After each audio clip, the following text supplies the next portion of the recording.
आज की क्लास में हम लोग मेंसुरेशन के बारे में पढ़ेंगे। सबसे पहले मैं आप लोगों को राइट सर्कुलर सिलेंडर के बारे में बताऊंगा, उसके बाद हम लोग राइट सर्कुलर कोन को डिस्कस करेंगे, then after that sphere, hemisphere and finally cuboid and cube के साथ इस सेशन को एंड कर देंगे। तो चलिए राइट सर्कुलर सिलेंडर के साथ स्टार्ट करते हैं। लेट्स से इस रेक्टेंगल की लेंथ L है और ब्रेड्थ B है। अब यदि इस रेक्टेंगल को गाइस मैं इसके लेंथ के लॉन्ग फोल्ड करूं तो ये एक सिलेंडर बन जाएगा। आप देख पा रहे हो इस सिलेंडर के टॉप एंड बॉटम पोर्शन में सर्कल क्रिएट हो रहा है। आप बताओ इस सर्कल का सर्कमफेरेंस कितना होगा। आप देख पा रहे हो गाइस इस रेक्टेंगल को मैंने इसके लेंथ के लॉन्ग फोल्ड किया। जब लेंथ के लॉन्ग फोल्ड किया गाइस तो इस सर्कल का जो सर्कमफेरेंस होगा गाइस बेसिकली वो इस रेक्टेंगल की लेंथ के बराबर होगा। और अब सिलेंडर है तो कुछ ना कुछ हाइट भी होगी, तो इस सिलेंडर की जो हाइट है गाइस वो बेसिकली इस रेक्टेंगल के ब्रेड्थ के बराबर होगी। ठीक है, ये लेंथ है गाइस, ये ब्रेड्थ है। आप देख पा रहे हो इस सिलेंडर की का ये जो पोर्शन है गाइस वो हाइट है, बेसिकली वो इस रेक्टेंगल के ब्रेड्थ के बराबर है। अब जरूरी तो नहीं है कि मैं इस रेक्टेंगल को इसके लेंथ के लॉन्ग फोल्ड करूं, इसके ब्रेड्थ के लॉन्ग भी तो फोल्ड कर सकता हूं गाइस। अब यदि मैं इस रेक्टेंगल को इसके ब्रेड्थ के लॉन्ग फोल्ड करूं तब भी ये एक सिलेंडर ही बनेगा। वंस अगेन इसके टॉप एंड बॉटम में सर्कल क्रिएट होगा। आप बताओ इस केस में इस सर्कल का सर्कमफेरेंस कितना होगा गाइस। आप देख पा रहे हो इस रेक्टेंगल को मैंने इस बार इसके ब्रेड्थ के लॉन्ग फोल्ड किया, दैट मींस इस सिलेंडर का जो सर्कमफेरेंस होगा गाइस बेसिकली इस रेक्टेंगल के इस बार ब्रेड्थ के बराबर होगा। और सिलेंडर है तो हाइट भी होगी गाइस, हाइट बेसिकली ये वाला पोर्शन होगी जो कि इस रेक्टेंगल की लेंथ के बराबर होगी। आप देख पा रहे हो गाइस ये रेक्टेंगल की लेंथ मैं इसको फोल्ड किया, इस सिलेंडर की हाइट है गाइस ये हाइट जो कि इस रेक्टेंगल की लेंथ के बराबर है।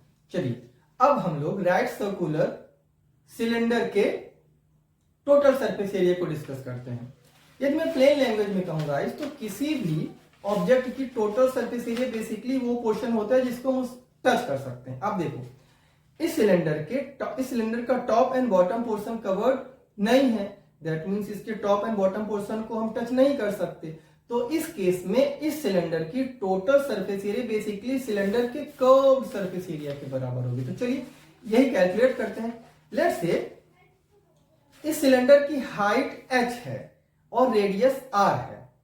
अब इस सिलेंडर को गाइस यदि मैं कट करके ओपन कर दूं तो ये रेक्टेंगल बन जाएगा। दैट मींस यदि मैं इस रेक्टेंगल की एरिया कैलकुलेट कर लूं तो बेसिकली वो इस सिलेंडर के कर्व सरफेस एरिया के बराबर होगी। तो अब देखो इस सिलेंडर की मैंने माना रेडियस r है, तो मैं बोल सकता हूं यहाँ पे जो सर्कल क्रिएट हो रहा है गाइस वो बेसिकली 2πr होगा जो कि ओपन करते ही रेक्टेंगल की ब्रेड्थ बन गया।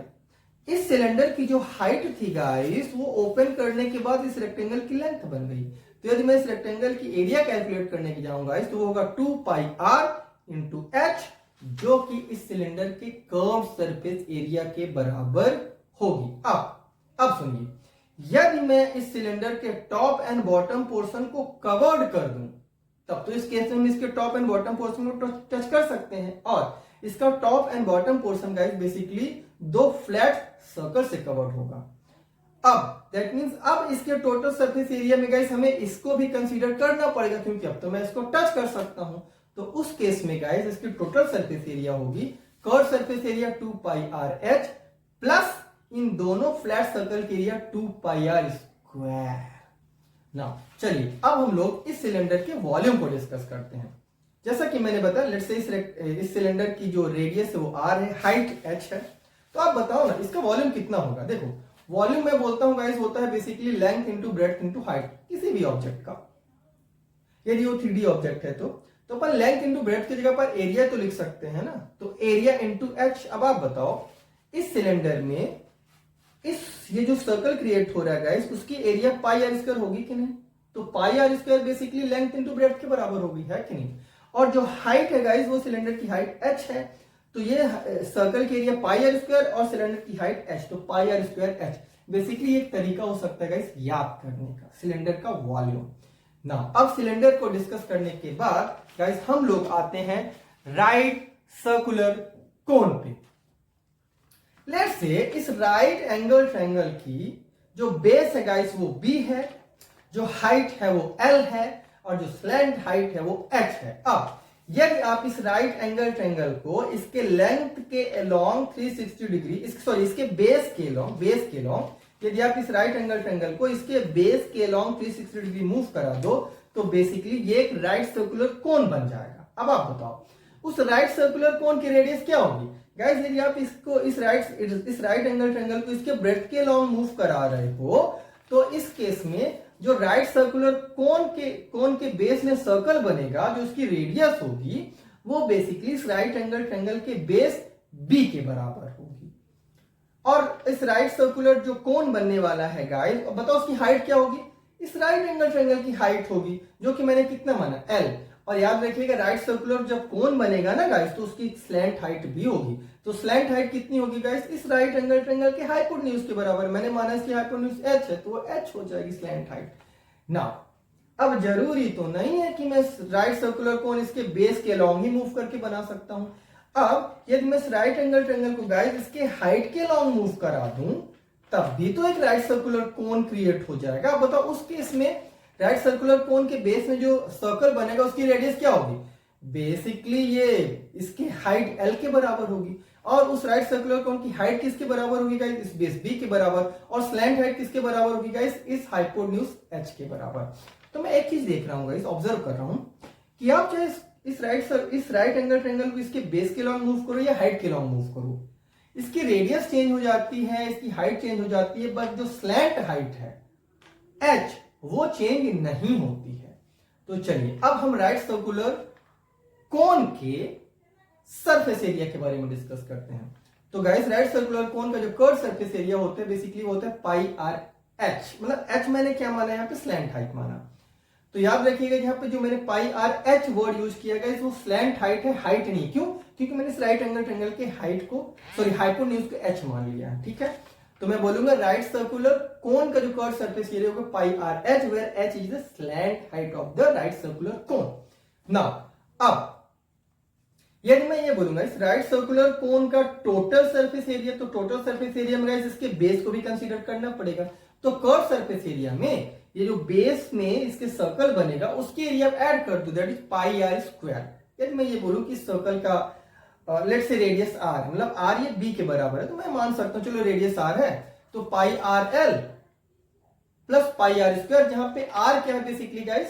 Radius of the right circular cone है। अब वो बेसिकली रेडियस डिपेंड करता है कि मैं इस राइट एंगल ट्रायंगल को इसके बेस के अलोंग मूव कर रहा हूं कि इसकी हाइट के अलोंग मूव कर रहा हूं, बट स्लैंट हाइट फिक्स्ड होती है, ये आपको याद रखना होगा।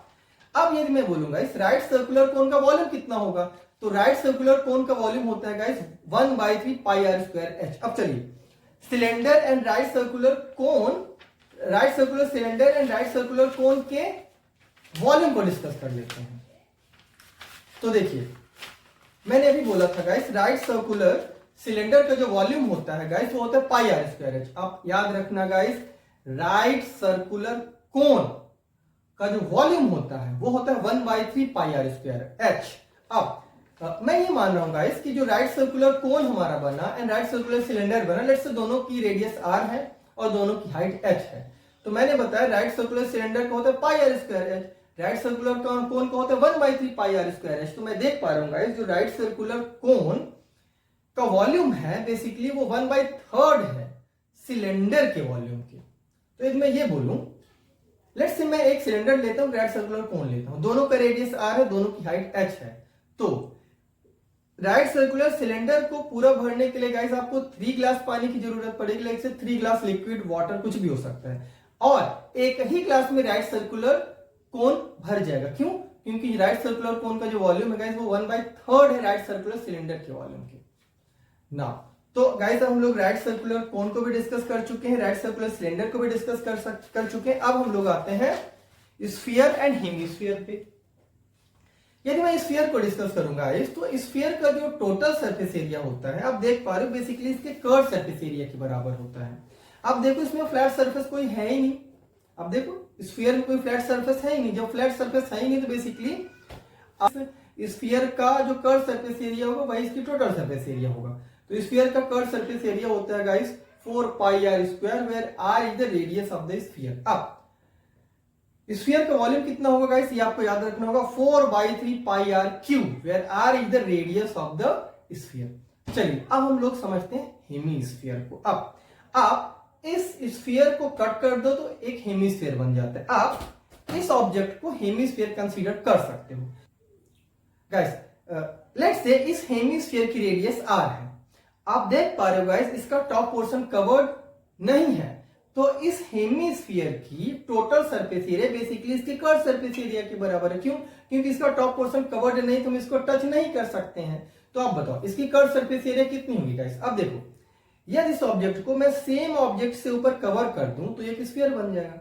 उस केस में मैंने अभी भी डिस्कस किया, कर्व सरफेस एरिया होती है 4 पाई आर स्क्वायर। तो हेमिस्फीयर की कर्व सरफेस एरिया कितनी होगी गाइस? 2 pi are square.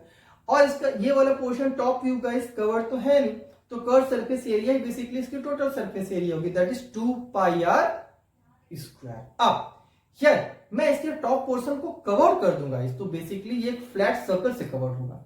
उस केस में हमें इस फ्लैट सर्कल के एरिया को भी कंसीडर करना पड़ेगा। क्यों? क्योंकि अब ये इसको मैं कवर कर दूं तो टच कर सकता हूं ना, तो उसकी एरिया भी हमें कंसीडर करनी पड़ेगी। तो गाइस हेमिस्फीयर की कर्व सरफेस एरिया थी 2 पाई आर स्क्वायर, और इसका टॉप पोर्शन कवर करने के बाद कितना होगा? Pi are square. तो 2 pi are square plus pi are square that is 3 pi are square is total surface area of the hemisphere considering the case when आप इस हेमिस्फीयर को कवर कर दो फ्लैट सर्कल के थ्रू तब। Otherwise यदि आप इसको कवर नहीं करोगे तो इसकी कर्व सरफेस एरिया इसके टोटल सरफेस एरिया के बराबर होगी ना। अब हेमिस्फीयर का वॉल्यूम डिस्कस कर लेते हैं गाइस। देखिए स्फीयर का वॉल्यूम था 4/3 पाई आर क्यूब, तो हेमिस्फीयर का सिंपली वॉल्यूम कितना होगा guys? 2/3 pi are cube simply ना। चलिए अब हम लोग थोड़ा सा क्यूबॉइड को डिस्कस कर लेते हैं। लेट्स से इस क्यूबॉइड की लेंथ L है, ये ब्रेड्थ B है और हाइट H। अब आप बताओ इस क्यूबॉइड की टोटल सरफेस एरिया कितनी होगी? आप देख पा रहे हो गाइस, यदि मैं इसको लेंथ L मानूं और ये B है और ये H है, तो आप सोचिए ये जो आपको टॉप में दिख रहा है, तो मैं इसकी इस सरफेस के एरिया कैलकुलेट करने जाऊंगा तो क्या होगी? यदि ये लेंथ L है और हाइट H है, तो इस पोर्शन की सरफेस इस पोर्शन की एरिया हो जाएगी guys L into H। But same type का सरफेस इसके पीछे भी है गाइस, तो L into H that is 2LH। अब देखो मैंने इसको B माना गाइस, इसको H माना, तो ये हो जाएगी इसकी एरिया B इंटू H, लेकिन सेम पोर्शन पीछे भी है, तो BH इंटू BH 2BH हो जाएगा गाइस। क्लियर? अब यदि आप इधर आ जाओ गाइस तो आप देख पा रहे हो वंस अगेन ये लेंथ है, ये लेंथ है, ये लेंथ है गाइस और ये ब्रेड्थ है। तो इस केस में लेंथ इनटू ब्रेड्थ हो जाएगी और सेम पीछे भी है, तो LB प्लस LB 2LB। तो मैं बोलूंगा गाइस इस केस में इसकी टोटल सरफेस एरिया होगी 2LB plus 2BH plus 2HL। आप 2 कॉमन ले लो गाइस, तो ब्रैकेट के अंदर होगा LB plus BH plus HL। ये इस क्यूबॉइड की टोटल सरफेस एरिया होगी। अब यदि कोई बोले भैया लेटरल सरफेस एरिया क्या होगी, तो टॉप एंड बॉटम पोर्शन को हटा दो तो लेटरल सरफेस एरिया हो जाएगी। तो आप 2LB को हटा दो तो इसकी और लेटरल सरफेस एरिया हो जाएगी। अब यदि आप बोलो सर क्यूब का क्या होगा, तो आप क्यूब में आपको भी पता है क्यूब की सारी जो लेंथ होती है वो इक्वल होती है। लेट से क्यूब की सारी लेंथ A के बराबर है, तो आप क्या करो L B H सब के प्लेस पर A पुट कर दो। ऐसा करने के बाद गाइस आपको क्यूब की टोटल सरफेस एरिया मिलेगी 6A स्क्वायर। आपके लिए होमवर्क है। और जो लेटरल सरफेस एरिया मिलेगी guys that is 4A square. अब आप लोग मेरे से पूछोगे गाइस कि सर आपने सारी चीजें बताई, भाई राइट सर्कुलर सिलेंडर कैसे बनेगा, राइट सर्कुलर कोन कैसे बनेगा, बट आपने ये तो बताया नहीं कि स्फीयर एंड हेमिस्फीयर कैसे बनेगा। तो मैं आप लोगों को गाइस एक विजुअलाइजेशन का होमवर्क देता हूं। आप एक काम करना, एक सर्कल लेना, उस सर्कल को बीच से कट कर देना तो सेमी सर्कल बचेगा। उस सेमी सर्कल को 360 डिग्री मूव करा देना, 360 डिग्री रोटेट करा देना। 360 डिग्री रोटेट करने के बाद मेरे को आप बताना कि वो कौन सा शेप बनेगा। ये कमेंट में बताना, आप लोगों के लिए ये होमवर्क है। तो गाइस बस आज के लिए इतना ही, मिलते हैं नेक्स्ट क्लास में, तब तक के लिए बाय बाय।